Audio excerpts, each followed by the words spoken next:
Thungathurthi MLA అయినటువంటి మందుల సాముల్ గారు మాట్లాడినటువంటి భాష ఏదైతున్నదో తెలంగాణ రాష్ట్రంలో ఉన్నటువంటి సభ్య సమాజం అంతా పడేటట్టు, అందులో భాగంగానే ఒక దళిత సమాజంలో పుట్టి ఈ రకమైనటువంటి భాషను మాట్లాడుతున్నటువంటి తుంగతుర్తి ఎమ్మెల్యేను మరి పిచ్చులు లేచినాయా ఊర్లలో అంటుంటాం. మనకి దమాకరం అయితే వాడు ఏమైనా అవలపోసిగాడు ఆరా అని చెప్పి మాట్లాడుతుంటాం. మరి ఆ ఎమ్మెల్యే ఏమైనా అవలపోసిగాని లెక్క చేస్తున్నాడా? మరి ఒక ఎమ్మెల్యే స్థాయిలో ఉండి మాట్లాడాల్సినటువంటి వ్యక్తులు ఆ రకమైనటువంటి భాషను చూస్తూ ఉంటే రాజకీయాలు ఉన్నారా లేకుంటే ఇంకెక్కడ ఉన్నారా అని చెప్పేసి అనుమానపడేటట్టు వారి యొక్క భాష కనిపించింది. ఒకసారి వీరు చూడండి, ఈ మందుల సాముల్ని ఒక పిచ్చోళ్ళు లెక్కనే కనిపిస్తారేడా. దయ్యాలకు అన్నం పెడుతోని లేక, రాక్షసులకు మోసటోని లెక్క రూపం చూడు ఒకసారి ఎట్లున్నది.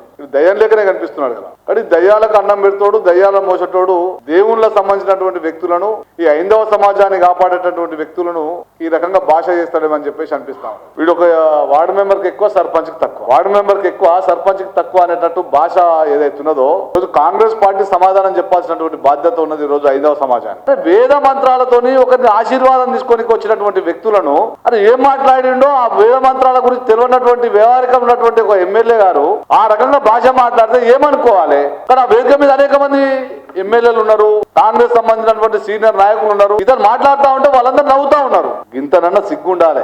అలాంటి దానికి ఎందుకు పిలిచిరు ఆయన? వేద మంత్రాలతో ఆశీర్వాదం తీసుకున్నారు. ఈ రోజు వరకినా అంత పెద్ద లాంగ్వేజ్ మాట్లాడితే కాంగ్రెస్ ఉన్నటువంటి ఏ ఒక్క నాయకుడు కనీసం ఖండించినటువంటి పరిస్థితి. ఈ రోజు ఆయన మాట్లాడుతూ ఉంటాడు, దేశంలో దళితులకు అన్యాయం జరుగుతూ ఉన్నది, గిరిజనులకు అన్యాయం జరుగుతూ ఉన్నది. ఈ రాష్ట్రంలో అనేక మంది దళితుల మీద దాడులు జరుగుతూ ఉంటే కాంగ్రెస్ పార్టీ మాట్లాడదు. గిరిజనుల మీద దాడులు జరుగుతూ ఉంటే కాంగ్రెస్ పార్టీ మాట్లాడదు. మొన్న నాగర్కర్లో జరిగినటువంటి సంఘటన, మీ పార్టీలో ఉన్నటువంటి ఎమ్మెల్యే షాద్నార్ ఎమ్మెల్యే గారు మాట్లాడినటువంటి తీరు అది ఏమనుకోవాలి? మనువాదం ముసుగులో ఉన్నటువంటి మీ పార్టీ, మీ నాయకులు మొన్నటికి మొన్న నల్గొండలో జరిగినటువంటి ఒక దళిత సంబంధించినటువంటి 2 ఎకరాల పొలం ఉంటే మీ మంత్రులకు సంబంధించినటువంటి అనుచరులు దళితుల దగ్గర భూములు గుంజుకుంటే మీరు సపోర్ట్ చేయరు, మాట్లాడరు. కాబట్టి నేను ఒకటి అడుగుతా ఉన్నా, ఈ రాష్ట్రంలో ఉన్నటువంటి కాంగ్రెస్ పార్టీలో ఉన్నటువంటి దళిత ఎమ్మెల్యేలను, దళిత మంత్రులను, దళిత ఎంపీలను మీరు క్రిస్టియన్లు సంబంధించినటువంటి సాములు లెక్క మీరు ఒరిజినల్ ఎస్సీ హిందువులా లేకుంటే క్రిస్టియన్లా?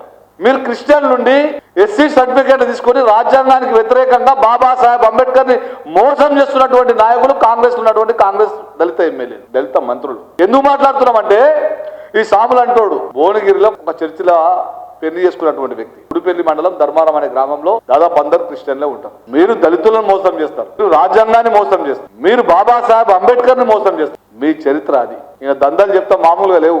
మరి ఆ దందాలు చేసేటోళ్ళు, బెదిరించేటోళ్ళని ఇదే లాంగ్వేజ్ తో బెదిరిస్తారని చెప్తా ఉన్నారు. వైన్ షాపులను బెదిరించుడు, ఇసుక వ్యాపారులను బెదిరించుడు, రియల్ ఎస్టేట్ వ్యాపారులను బెదిరించుడు, అక్కడ ఉన్నటువంటి ఎడ్యుకేషన్ ఇన్స్టిట్యూషన్ సంబంధించినటువంటి వ్యక్తులను బెదిరించుడు. లేక ఎమ్మెల్యే అయితే వాడు బెదిరించేటటువంటి తీరును చూస్తా ఉంటే అందరిని ఇదే లాంగ్వేజ్ మాట్లాడుతూ ఉంటాడంట. మొన్న వేదిక మీద మాట్లాడినటువంటి లాంగ్వేజ్ ఏదైతే ఉన్నదో ఆ తుంగతుర్తి నియోజకవర్గంలో ఉన్నటువంటి వ్యాపారం చేసుకునే వాళ్ళని అందరిని బెదిరించేటటువంటి లాంగ్వేజ్ ఇదే లాంగ్వేజ్ ఉంటుంది మందుల స్వామి గారు. వీళ్ళందరికీ మేము హెచ్చరిస్తా ఉన్నాం భారతీయ జనతా పార్టీ నుంచి. తమాషాలు చేస్తే కొడుక ఉప్పు కారం పెట్టి కొడతామని చెప్పేసి మేము హెచ్చరిస్తా ఉన్నాం.